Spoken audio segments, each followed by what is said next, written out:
Second feature, diversity in simplicity.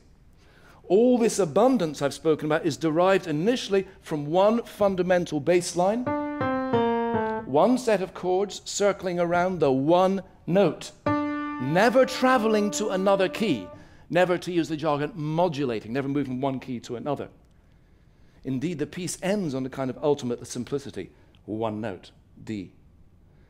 Bach's skill in deriving so much music from such tiny musical units means that he can offer simultaneously an experience of extreme unity and extreme complexity at the same time.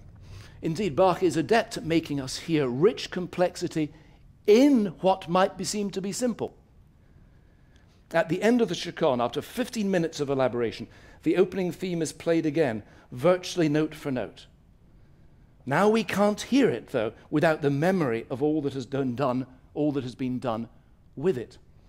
In other words, we now hear the simple theme itself as varied, rich, full of light and dark and joy and melancholy, light and darkness, levity, gravity. It's all there now in the theme. I started with the Goldberg variations. There, at the end, it starts this way with this very simple aria for keyboard. Very poignant. And it's a very, very simple way. At the end of the whole piece, after you've been there for an hour and 20 minutes, it's a long sit. It's unbelievable intensifications of this material. He then asks for this to be played note for note, exactly the same. But there's no way you could now hear it in the same way, now that you've heard all that can be done with it, or better, all that is latent within it. And remember that the theme in the case of the chaconne is a variation on the bass line. Its complexity is a simple complexity. The theme and the bass line are not more real than its variations. The glory and beauty of the piece is the whole thing, not just the bass line.